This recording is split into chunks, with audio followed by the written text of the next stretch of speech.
Sige nga. Sabihin mo nga sa akin, saan mo babasa sa Biblia yung pagpapatunay? Oh.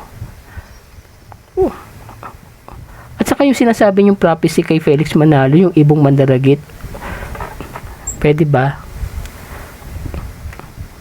Ipakita ko sa inyo yung yung aklat ng Isaiah. Hindi kasi kayo nagbabasa ng Biblia eh.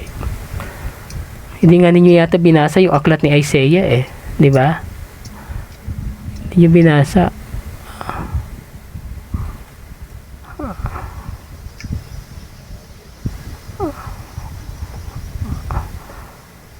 Ayan yung aklat ni Prophet Isaiah, oh.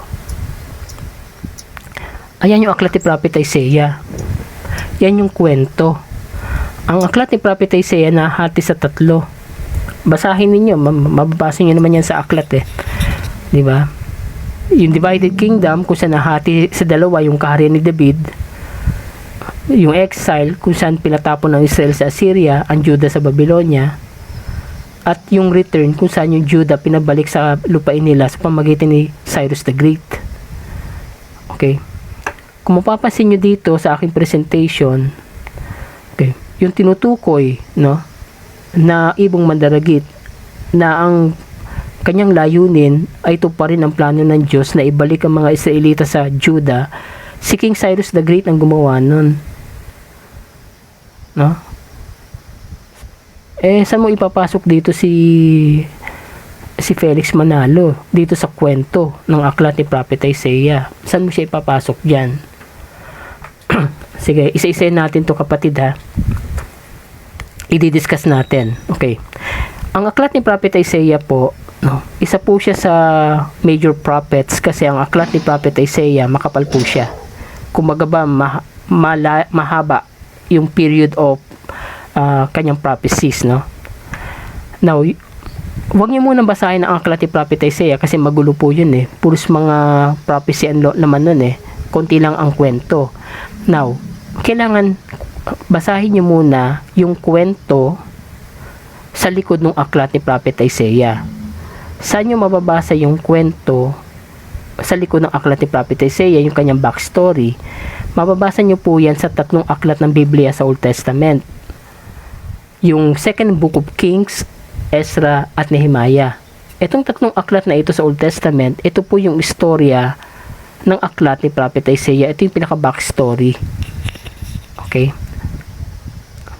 Kaya kung titingnan niyo po dito sa aking presentation, okay, nahati po sa 3 yung aklat ni Prophet Isaiah. Yung Proto-Isaiah, chapter 1 to 39, Deutero-Isaiah, chapter 40 to 55, Retro-Isaiah, chapter 56 to 66. Okay. So, ang kwento po niyan ganito. Ang kaharian ni David nahati sa 2, tulad ng sinabi ko kanina. Northern Kingdom of Israel, nandun yung 10 tribo sa taas. Southern Kingdom of Judah, yung 1 tribo sa baba. Okay, kasi ang kaharian po ni David, 'di ba? Minana yan ng anak niya, si King Solomon. Si King Solomon, yung kanyang kaharian ay minana naman ng kanyang anak na sa King Rehoboam. Nung panahon na King Rehoboam, nahati ang kaharian ni David sa 2 nung panahon niya. Oh, kasi nagrebelde yung 10 tribo sa taas, gumawa ng sariling kaharian nila. Israel pinangalan. Okay, tapos yung kaharian sa south, yung nag-iisang tribo, yung Judah, pinangalan sa kaharian niya ay Kingdom of Judah. Now, itong 2 kaharian na ito, pareho silang hindi tumalima kay Yahweh. Pareho silang tumalikod kay Yahweh. Okay? Ngayon, mayroong warning si Yahweh sa kanila na pag hindi sila nagbalik loob, parurusahan sila ng Diyos. Yung warning na yun yung mababasa ninyo sa chapter 1 to 39 ng aklat ni Prophet Isaiah. Kaya pag binasa niyo po yung chapter 1 to 39 ni Prophet Isaiah, panay babala yun sa mga Judah at sa Israel. No, na kung saan pag hindi sila nagbalik loob sa Diyos, sasakupin sila ng mayayamang bansa. Ngayon, hindi sila nagbalik loob sa Diyos. Kaya anong nangyari? Sinakop nga sila ng mayamang bansa. Yung Israel, sinakop ng Assyria, yung 10 tribo, pinatapon sa iba't ibang lugar. Hindi na sila nakabalik sa kanilang lupain. Ang Juda naman sinakop ng Babylonia, pinatapon yung mga matatalino doon sa Babylonia. Okay? Yung sinasabi ko ngayon, hindi ko invento to, mababasa nyo sa second book of Kings yun sa Bible mismo. So yung hula ni Isaiah sa chapter 1 to 39, natupad yun. Nung sila ay pinatapon na sa mayayamang bansa, yung Israel at Judah. Take note, yung hula ni Prophet Isaiah sa chapter 1 to 39, yung babala na sila ay parurusahan ng Diyos, natupad yon. Nangyari na yon. Kasi ang Israel sinakop ng Assyria, ang Judah sinakop ng Babylonia. Now, dahil ang Diyos ay may pangako kay David na ang kanyang kaharian ay magpawalang hanggan, so ngayon sabi ni Yahweh kay Isaiah, magpapadala siya ng tagapagligtas na kung saan itong tagapagligtas na ito ibabalik ang mga Hudyo sa kanilang kaharian sa Judah. Okay. Mababasa natin yung pangako ni Yahweh na yan kay Isaiah sa chapter 40 to 55. Sino yung pinangako ng Diyos na magliligtas sa Jerusalem o sa Judah? Si King Cyrus the Great. At nangyari nga yan. Pagdating ni King Cyrus the Great ng Persia, tinalo ang Babylonia, and then yung mga Hudyo pinabalik sa lupain nila.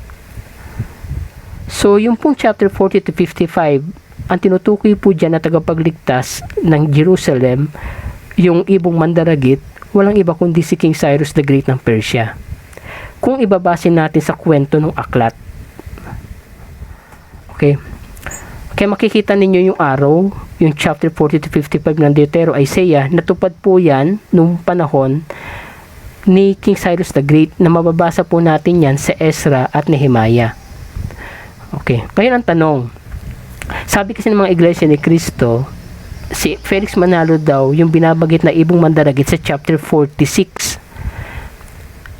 Pero kung ipagbabase po natin sa kwento nung aklat ni Prophet Isaiah, yung libro, paano mo ipapasok si Felix Manalo doon sa kwento na yon? Samantalang yung hula ni Prophet Isaiah na ibong mandaragit ay natupad na nung pinadala ng Diyos si King Cyrus the Great. Okay? Okay? Kumbaga ba, yung mga hula po ni Prophet Isaiah, lahat po yan naganap na nung panahon nila. Okay? And sa 3 through Isaiah, yung chapter 52 to 66, may prophecy din sa Isaiah dyan na magpapadala ang Diyos ng Misayang Hari. Sino yun? Si Jesus Christ. No? Okay. So kapatid, itong presentation na pinapakita ko, lumalabas po na itong mga kwento sa likod ng aklat ni Prophet Isaiah, mababasa nyo po yan sa second book of Kings, Ezra at Nehemiah. Itong tatlong librong ito, basahin nyo po. Basahin nyo po muna itong librong binanggit ko. Yung ikalawang aklat ng Hari, Ezra at Nehemiah. Basahin nyo po itong tatlong aklat na ito. Yan po yung backstory ng aklat ni Prophet Isaiah. Pag binasa nyo po itong tatlong libro na ito, nabasa nyo na yung kwento sa likod ng aklat ni Prophet Isaiah. Saka nyo ngayon basahin yung aklat ni Prophet Isaiah. Makikita nyo ngayon yung konteksto ng aklat. So lahat ng hula ni Prophet Isaiah na isinulat sa kanyang aklat, natupad na po yan nung panahon nila. Kaya nga sabi ho sa letter to the Hebrews, tapos na ang panahon ng mga propeta Makinig na tayo kay Jesus. Bakit? Kasi lahat ng mga propesiya sa Old Testament ng mga propeta natupad ng lahat nung dumating si Jesus Christ. Nung dumating si Jesus Christ, natupad ng lahat.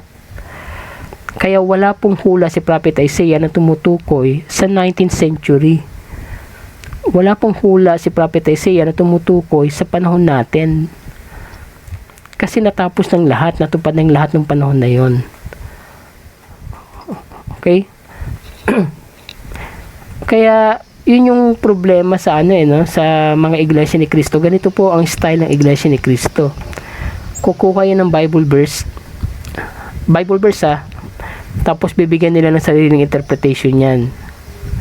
Tapos ang gagawin nila para lang ma-justify yung interpretation nila, kukuha yan ng ibang Bible verse pa sa ibang Biblia, iko-connecta doon sa unang Bible verse na kinuha nila. Pero pag tinignan mo yung konteksto ng mga aklat, yung mga aklat kung saan nila kinuha yung mga Bible verse na yon, hindi naman po konektado yung mga Bible verses na pinagkukuha nila, no? Parang pilit na pinagdidikit kahit hindi naman. Kumbaga ba, nagmamarunong sila sa tamang interpretation. Totoo, tama. 'Di ba? Binibigyan nila ng sariling kahulugan na hindi naman naaayon mismo doon sa aklat. Yun yung problema sa yung problema sa Iglesia ni Cristo, no? Ang problema sa Iglesia ni Cristo, yung bang gumagawa sila ng sariling interpretation nila na napapasok dun sa gusto nilang paniwalaan. Dapat kasi hayaan ninyo na ang Biblia magsalita. Hindi yung kayong ang gagawa ng sarili ninyong interpretation. Kaya kapag ang Iglesia ni Cristo po nagbigay ng Bible verse, ay pag-isipan yung mabuti. Ito po isang katunayan na si Prophet Isaiah ang ibong mandaragit. Yung pong kanyang symbol sa Persian Empire, makikita nyo po ito sa world history. Ang tawag po dyan, Shabaz. Ang kanilang simbolo po sa Persian Empire ay ibon. World history po ito, ha. Okay. So, ang simbolo mismo ni Cyrus the Great ng Persian Empire ay ibon. No?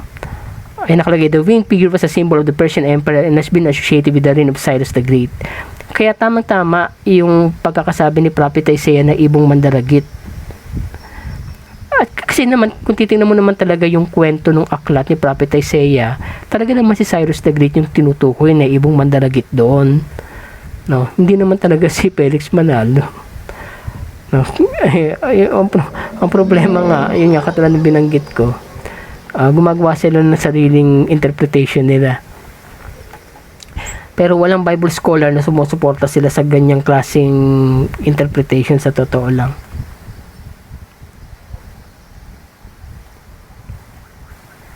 Okay. Kaya ako, advice ko sa inyo, pag, alimbawa, yung Iglesia ni Cristo nagbigay ng Bible verse, tapos biglang nagbibigay ng interpretation nila, no? Okay, tanungin mo yung Iglesia ni Cristo na yon, kung ano ba yung konteksto ng aklat, kung saan niya kinuha yung Bible verse na yon. No, ipaliwanag niyo sa kanila. No, hayaan nyo sila magpaliwanag. Kasi yung mga yan, sa totoo lang, hindi naman nila pinag-aaralan yung buong libro eh. Hindi nga yata nila nabasa yung buong Biblia. No? Oh. Yung mga Iglesia ni Cristo dyan sa baba, tanungin nyo yan, kung alam ba nila yung konteksto ng aklat ni Prophet Isaiah, tanungin nyo sa kanila. Oh, hindi nila masasagot yan, kasi hindi naman nagbabasa ng libro yung mga yan. No? Ang ginagawa lang ng mga yan, kumukuha ng mga Bible verse, tapos bibigyan ng sariling interpretation, na yung interpretation malayong malayo sa konteksto ng aklat. Ganyan ginagawa ng mga yan. Na kaya nakikita nyo sa debate, ang tanong na yan very literal, hindi contextual. Hindi sila contextual kasi ang mga Iglesia ni Cristo, hindi naman nagbabase sa konteksto yan. Hindi nila tinitignan ang konteksto ng aklat. Totoo yan. Ang Iglesia ni Cristo, hindi po nila tinitignan ang konteksto ng aklat. Okay. Ang ginagawa nila, yung style nila, proof text. Alam niyo yung proof text ang tawag? Ang proof text, ito yung gagamit ka ng Bible verse. No? Bibigyan mo ng kahulugan para lamang i-justify yung paniniwala mo. Hindi sila contextual, wala silang pakialam sa konteksto ng aklat. Katulad na limbawa, yung sinabi ni Thomas na Panginoon ko o Diyos ko. Para sa kanila, nagulat daw si Thomas. Hindi daw talaga naniwala si Thomas sa pagka-Diyos ni Jesus, kundi nagulat lang daw.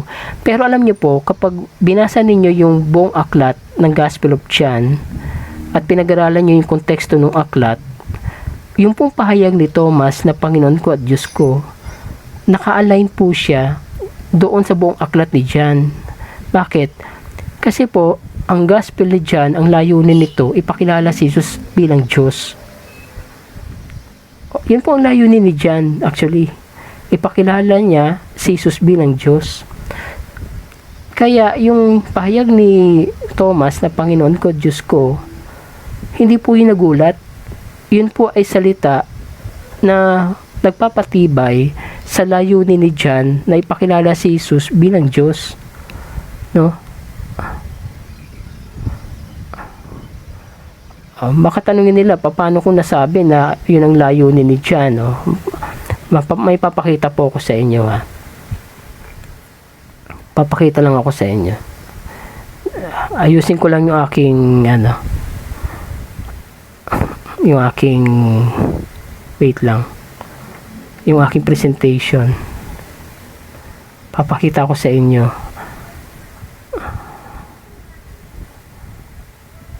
Ito po yung contextual approach sa Bible, itong ginagawa ko. Hindi ako nagre-rely sa mga Bible verses. Contextual po tayo. Yung buong konteksto ng aklat na tinitingnan natin.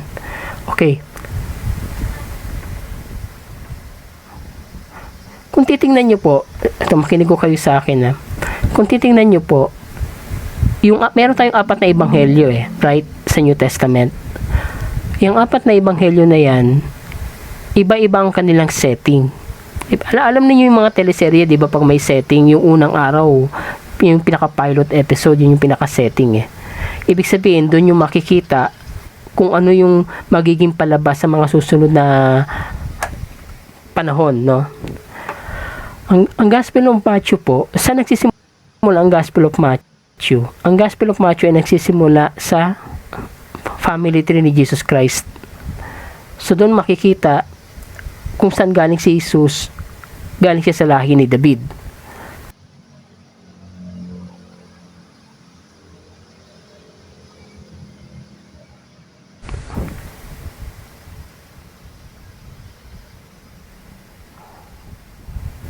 Ang Gospel of Luke, saan nagsimula?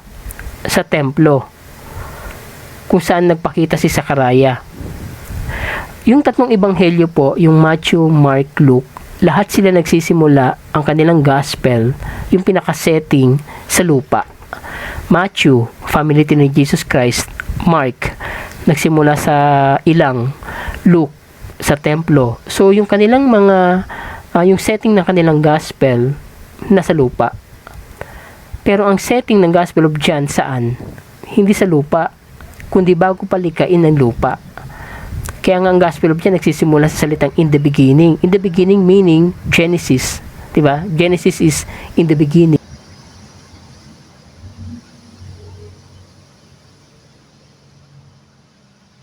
Ng mundo. Bakit? Kasi diyan pinapakita ni John, no, si Jesus Christ na nag-e-exist na bago palikay ng lahat ng bagay. Remember, ang mga ebanghelyo tungkol po ito kay Jesus. Ang layunin ng mga ebanghelista isalarawan si Jesus. Kaya kung makikita ninyo sa Gospel of Matthew, ang family tree, pinapakita na si Jesus bilang anak ni David. Sa Gospel of Mark, sa ilang, pinapakita na si Jesus yung Messiah na darating na ipaghahanda ni John the Baptist. Sa St. Luke Temple, pinapakita dito na si Jesus Christ, no, siya yung templo na sabi nga, gibayin mo sa ikatlong araw, itatatag ko uli. No, yung templo ay yung katawan ni Jesus. So dito niyo makikita sa mga ebanghelyo, no, yung kanilang panimula, doon pa lang dinidescribe na nila, ipinapakilala nila kung sino si Jesus. Dito si John, nagsimula siya saan? Bago palikay ng mundo. Bakit? Kasi dito pinapakilala niya si Jesus bilang Diyos. Kaya nagsimula siya sa in the beginning. Okay? So, dyan yung makikita, kapatid, na ito yung contextual approach na binabanggit ko. No? Na hindi kagagamit ng Bible verse lang at bibigyan mo ng sariling interpretation.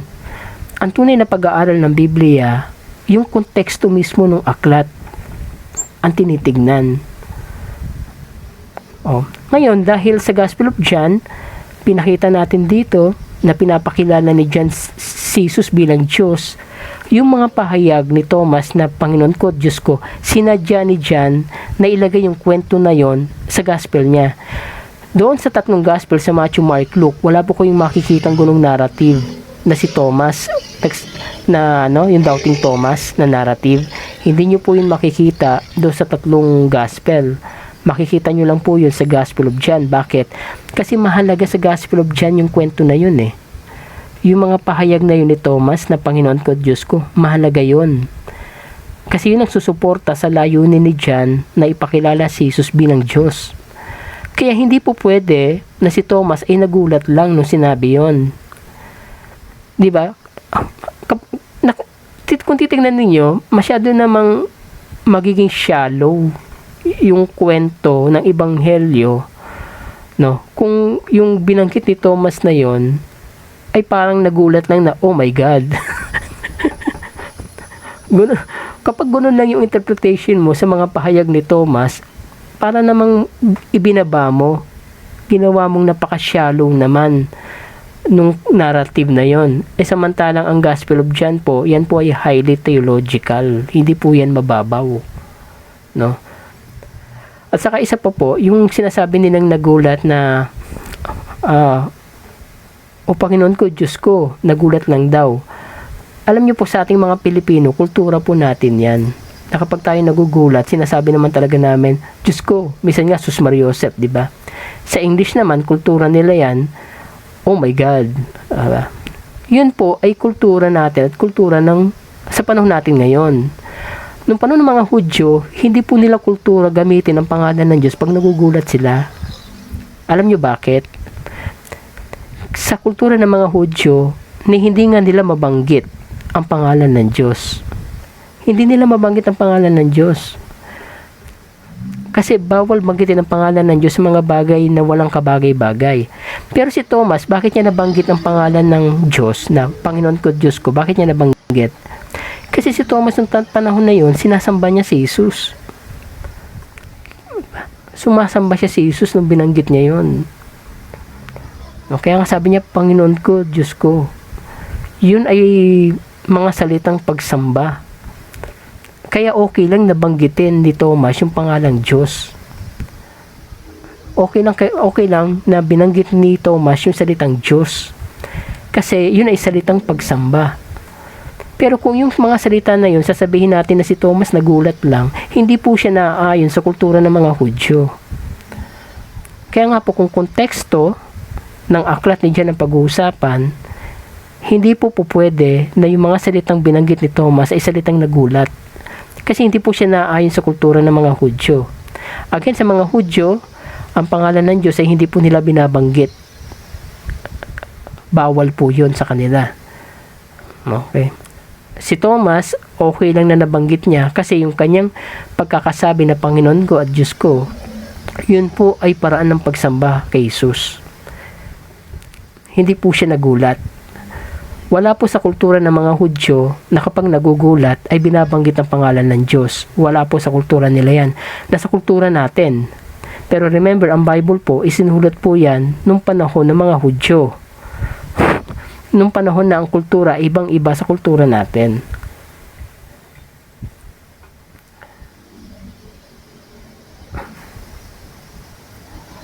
Ano? Wala kang makikita na itinuwid ni Jesus si Thomas. Kaya yung sinasabi mo, hahalukay kayo ng ibang Bible verse sa ibang bahagi ng Gospel of John para lamang sabihin yung kinorek. Kasi kung talagang mali si Thomas, dapat doon pa lamang sinabi na ni Jesus Christ na Thomas, huwag mong banggitin ang pangalan ng Diyos sa walang kabuluhan. Remember, batas ni Moses yan batas yan ng Diyos na ibinigay kay Moses na huwag gagamitin ang pangalan ng Diyos sa walang kabuluhan. Kaya nga po ang mga Hudyo sa kultura nila, hindi po nila binabanggit ang pangalan ng Diyos sa mga bagay na walang kabuluhan. Kaya wala sa kultura nila na ginagamit ang pangalan ng Diyos pag nagugulat. Huwag niyo pong i-apply kay Thomas yung kultura natin. Sa panahon natin ngayon, no? Kasi sa panahon natin ngayon, napakababa ng ng paggalang natin sa pangalan ng Diyos . Sa panahon natin ngayon, sa kultura natin ngayon, Ginagamit natin yung pangalan ng Diyos pag nagugulat. Minsan nga pag galit, ginagamit eh. Sa kultura natin. Pero sa kultura ng mga Hudyo, hindi po nila ginagamit ang pangalan ng Diyos pag nagugulat sila.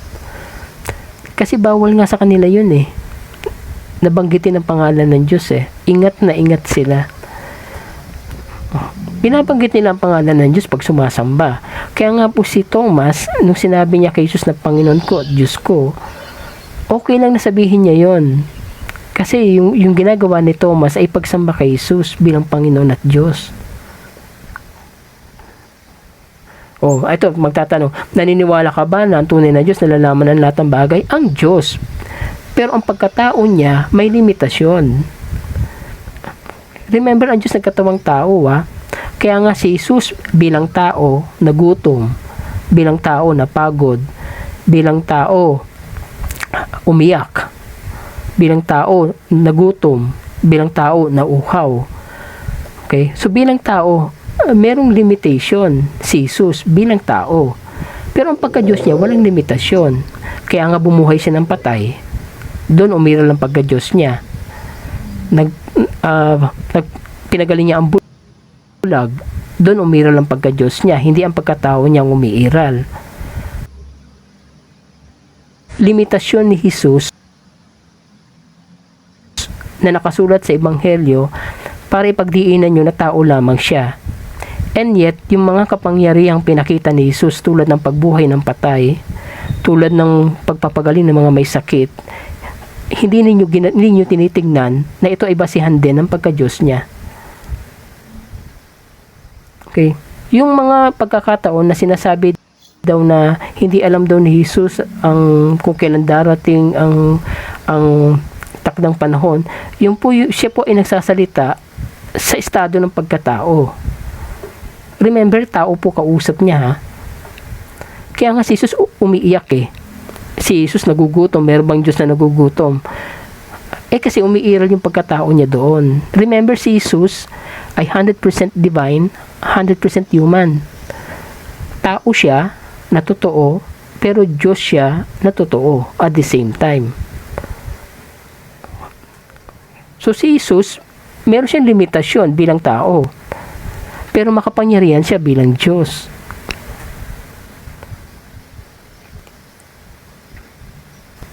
Well, ganito, no? Kung nasa Bible ba yung dual nature, yung sinabi kanina, ito. Pakita ko sa iyo. Pero wag nyo nga hanapan ng tuwiran, no? Tingnan nyo yung konteksto. Ito, John chapter 1 verse 14, no? Ang salita ay nagkaroon ng laman at anahan sa atin. Yung dwelt na word na ginamit dyan, ni John, sa Greek ay eskenosen.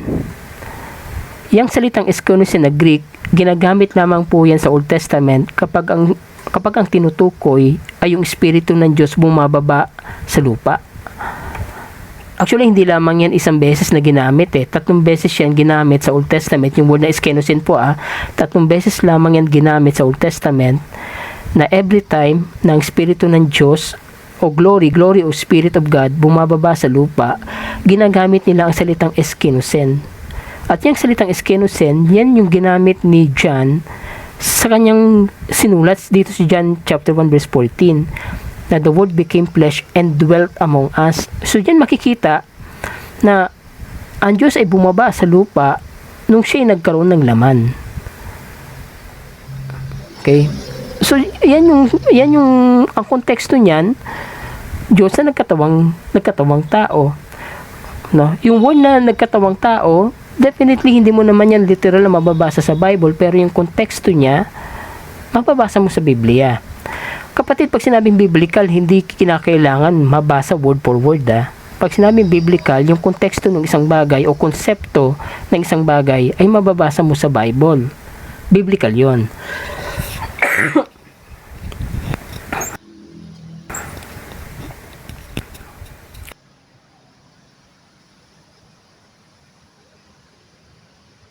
Ito santo ng Pentecost. Tatandaan niyo yan. Si Jesus, sariling kapangyarihan niya yon. Sariling kapangyarihan niya. Sa katunayan, sabi ni Jesus Christ, di ba? sa Gospel of Mark, sabi niya na gibain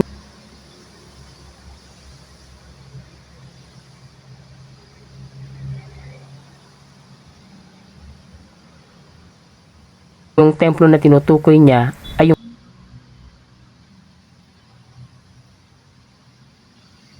buhay, itinayo niya ang sarili niya. Magagawa ba yan ng tao? Sige nga, hindi yan magagawa ng tao. Yan ay magagawa ng Diyos lamang. Yung buhayin niya ang kanyang sarili. At kapatid, isipin nyo na lang. Isipin nyo na lang. Ano ang dahilan? Ito tanong ko dito kay Makoy. Makoy, sagutin mo tong tanong ko. Kailangan sagutin mo to Pag hindi mo to nasagot, ibig sabihin, hindi mo naiintindihan talaga yung pagkakataong tao ng Diyos. Ito, sagutin mo tong tanong.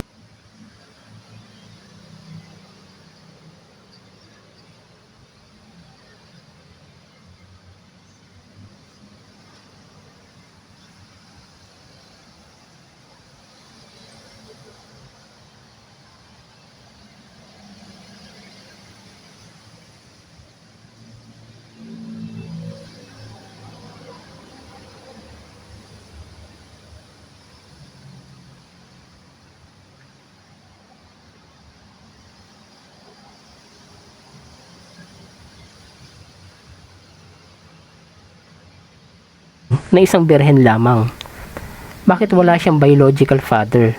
Makoy, pakisagot. Makoy, pakisagot yung tanong ko.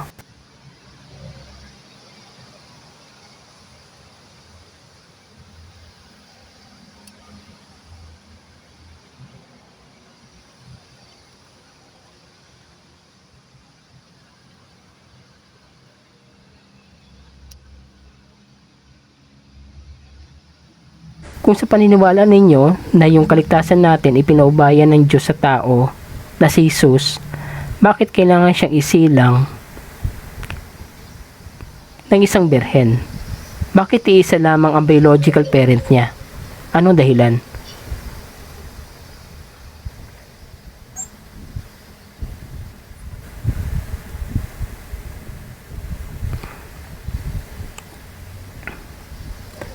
Nasaan na si Makoy? Wala na, umalis na. Di masagot. Yung mga iglesyang nandito, iglesyang Kristo dito. Hindi. Huwag mo ko sagutin na yun ang pamamaraan ng Diyos. Bakit yun ang pamamaraan ng Diyos? Bakit yun ang pamamaraan ng Diyos? Hindi mo masagot. Diba? Wala kang masagot.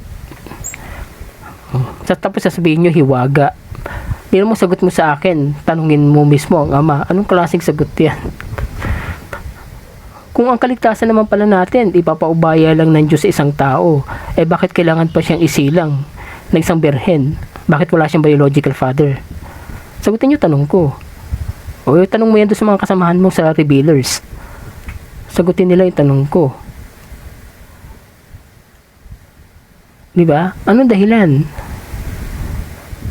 Kung ipapaubaya pala ng Diyos yung kaligtasan natin sa isang tao, bakit kinakailangan na siya iisilang na iisa lang ang biological parent?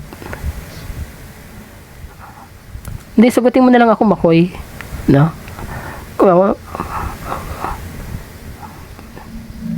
Pag sinabi ko kasing tao lang sa inyo si Jesus kasi binababa ninyo ang kanyang level na kung saan inaalis yung pagka-Diyos niya.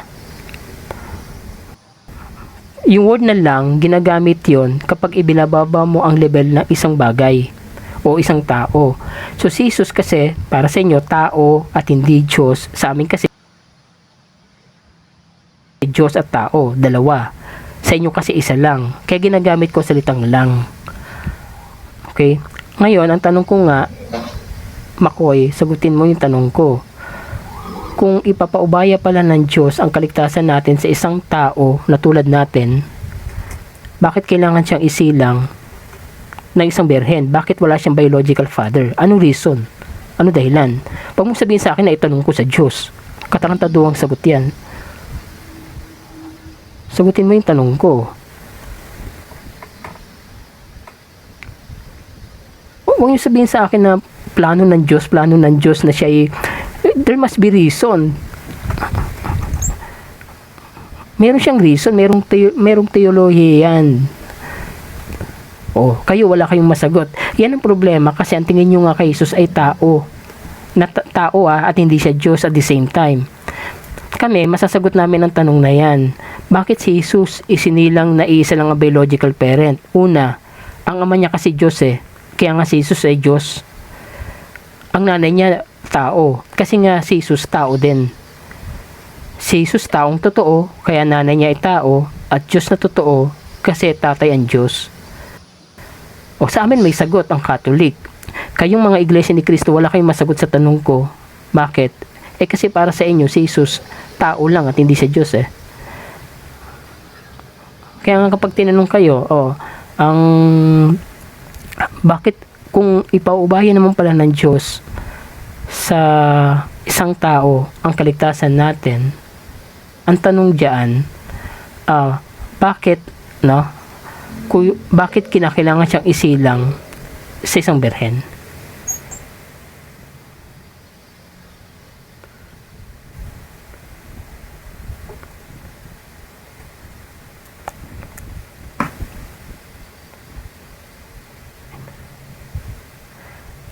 Parang ang labo ng sagot. Parang ang labo ng sagot. Tatay nga niya Diyos in what way na yan ay pagpapatunay yung pagkakaroon ni Jesus ng isang biological parent, sa paanong paraan niya pinatutunayan na siya ay iba sa Diyos na pinagmulan niya? Parang hindi siya konektado. Parang hindi siya naka-align. Parang hindi siya naka-align. Ano mo kapatid, wag mo ko bigyan ng Bible verse. Tanungin kita.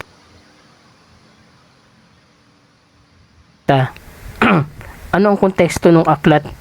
Ano ang konteksto ng sulat ni San Pablo kay Timoteo? Yan si AJ. Ipaliwanag mo nga ako kung anong konteksto ng sulat ni Pablo kay Timoteo. Ano yung konteksto niyan? Yan bang sulat ni Pablo kay Timoteo, nabasa mo na ba yan lahat? Bakit kita tinatanong? Ang problema kasi sa inyo, mahilig kayong gumamit ng mga bersikulo, pero sariling interpretation nyo lamang yan. Sariling paliwanag. Hindi nyo nga tinitingnan yung konteksto ng buong aklat Hindi nyo tinitingnan yung buong konteksto ng aklat. Dapat tingnan nyo yung konteksto ng buong aklat.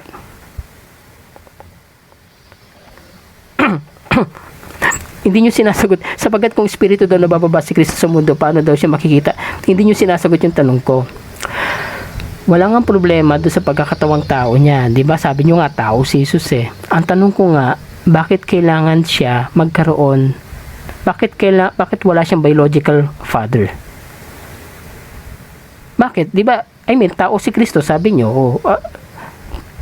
Anong problema kung magkaroon man siya ng biological father? Mawawala ba ang pagkapanginoon ni Jesus kung siya sinilang na may biological father? Ayaw. Sagutin nyo ng tama, Hindi nyo masagot yung aking tanong, yun lang yun. Yung nagsasabi dyan na debate, sa akin walang problema debate. Sa isang condition, kailangan contextual ang approach, hindi literal. Hindi literal. Kailangan contextual.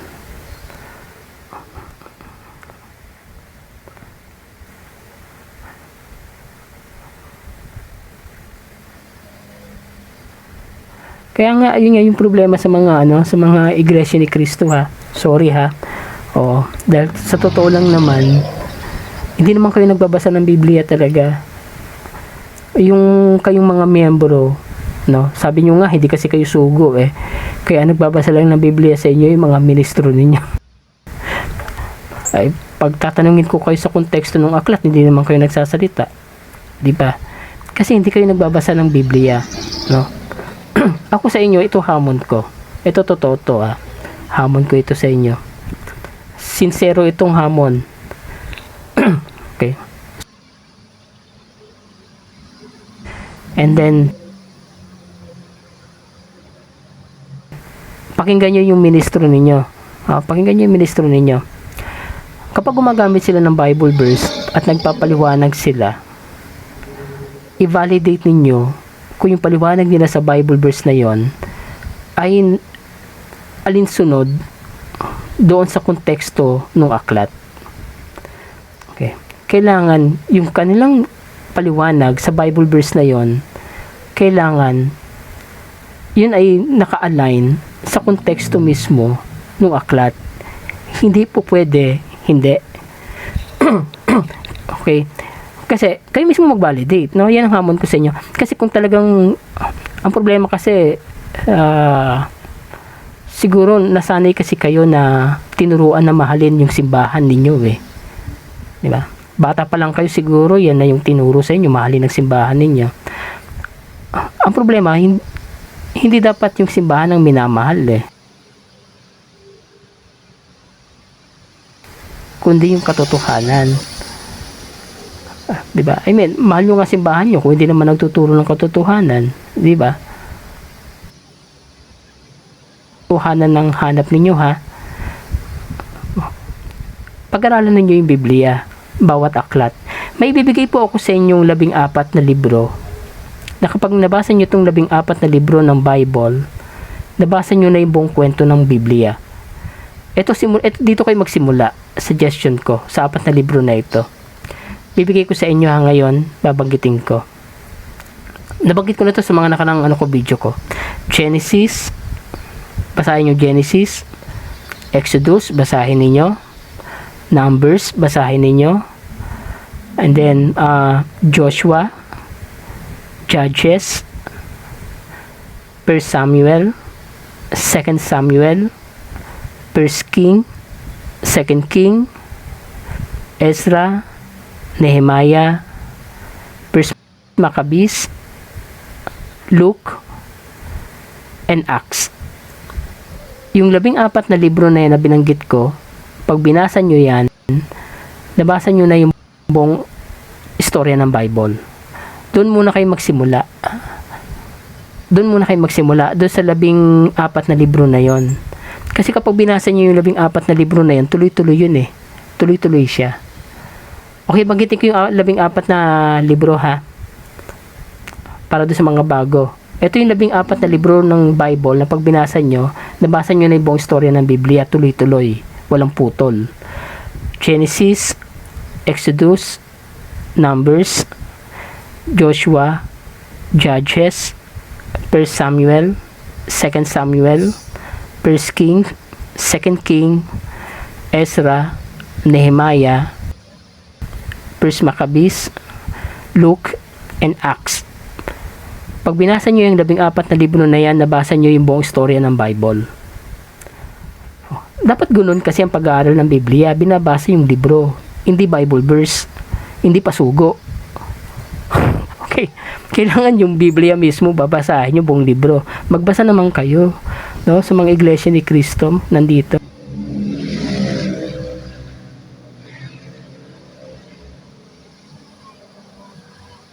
Pasugo, Biblia. Okay? Basahin ninyo.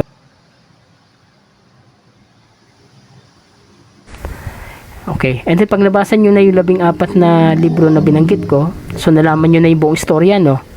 Kasi mahalaga malaman nyo muna yung buong istorya eh. Pag nalaman nyo na yung buong istorya, saka kanyang palalimin, saka kayo mag-aral. May mga Bible commentaries dyan, no?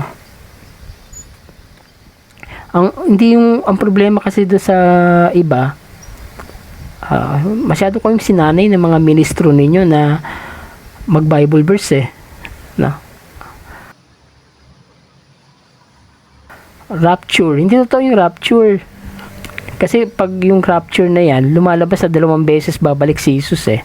Hindi po totoo yung rapture na yan. Patunayan sa pamamagitan ng debate. Sa akin walang problema yung debate, no? Basta katulad ng binanggit ko, contextual, hindi literal. O, sabihin nyo sa kanila contextual, walang problema. Kasi, bakit ayoko ng literal? Kasi napaka double standard eh. For example, Iglesia ni Cristo. Sa debate, tatanungin ka yan, ganito, narinig ko yan sa debate tatanungin ka yan. Mababasa ba sa Biblia ang Holy Trinity? Yun ang tanong yan Oo o hindi. So pag sinabi mong hindi mababasa ang word na Holy Trinity sa Bible, ayaw tanggapin, nag-Iglesia ni Cristo. Kasi hindi mababasa sa Bible ang word na Holy Trinity ito naman tanungin mo. Mababasa ba sa Bible na si Felix Manalo ay sugo ng Diyos? Tanungin mo sila, ano sagot nila? Ay, hindi, hula nga yan Ba't mo babanggitin ng pangalan? Hula nga. Double standard, di ba? Double standard. Kapag pananampalataya ng ibang pag-uusapan, pag hindi letra por letra na mababasa sa Bible, ayaw nila tanggapin. Pero kapag pananampalataya nila ang pag-uusapan, kahit hindi mababasa ng letra por letra sa Biblia, dapat tanggapin ninyo. Yun yung double standard. Mali yun. Di ba? Mali yun. Masusunod na rules ko. Sure, gagawa ako ng rules bibigay ko sa kanila, bibigay ko sa inyo. Walang problema yan. Basta contextual ang approach, walang problema sa akin. Ayoko lang sa debate kasi, yung debate na ginagamit ng nakikita ko, parang nililimitan nila yung pag-uusap masyado sa literal na paraan. Mapapansin ninyo yung debate ngayon, lalo na yung mga question and answer, literal yung tanong na naghahanap ng literal na sagot. Ang problema ang Biblia, hindi po yan literal na pinapaliwanag lagi. Ang Bible po kasi merong spiritual sense and merong literal sense. Hindi po yan lahat literal. Ang interpretation, meron pong spiritual yan, spiritual sense na tinatawag. Ang problema, kung ang debate mo ay yung pamamaraan sa debate, ang pinapayagan lamang ay yung literal na pagtatanong at literal na pagsagot, hindi na ayon sa tamang pag-aaral ng Biblia yung pamamaraan ng pagdi-debate. Alam niyo po kasi ang debate, ang purpose talaga niyan, hindi naman para may manalo o matalo, Ang purpose talaga ng debate is to educate people. To educate. Tingnan yung ginagawa ng Iglesia ni Cristo. Inahaluan nila ng pang-iinsulto, pang-aasar, yung debate nila. Bakit? Kasi gusto nila mawala sa focus yung ka-debate nila which is wrong. Kasi dahil ang purpose nga ng debate is to educate, dapat nga ini-encourage nyo pa ang bawat isa na maipresenta nyo ng tama yung argumento ninyo. Kasi ang purpose nyo to educate people ang problema, ang layunin naman yata ng mga Iglesia ni Cristo ay para manalo daw sa debate. Yun ang pinaka-importante sa kanila wala naman silang nahatak. Kasi alam naman ng lahat na yung mga pinagsasabi nila sa debate ay puros pamimeloso po at pagiging literal na interpretation lamang, wala sa konteksto Kaya nga ako, hindi ako believe sa ganun Sa totoo lang, kahit na anong sabihin nilang pagmamalaki, lalo kami sa debate, actually natatawa ako. Kasi kung ikaw yung taong nag-aral ng Bible, lalo na sa mga Bible scholars, matatawa ka sa mga argumentong binibitaw ng mga Iglesia ni Cristo, lalo na yung paraan ng pagtatanong nila. Napaka-literal.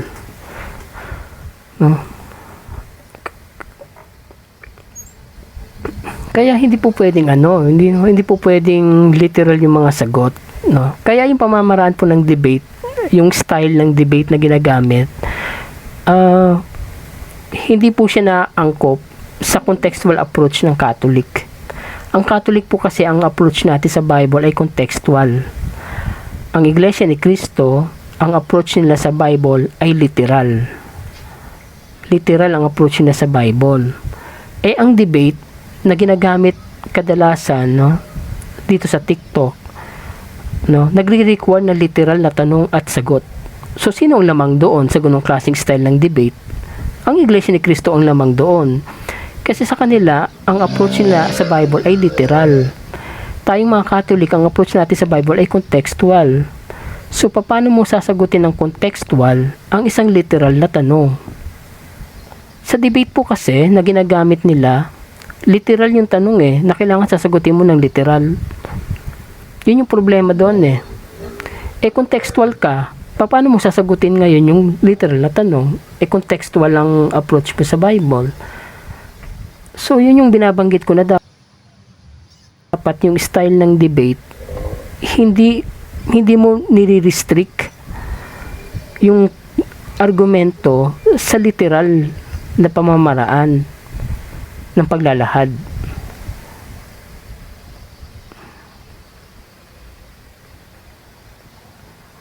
Okay?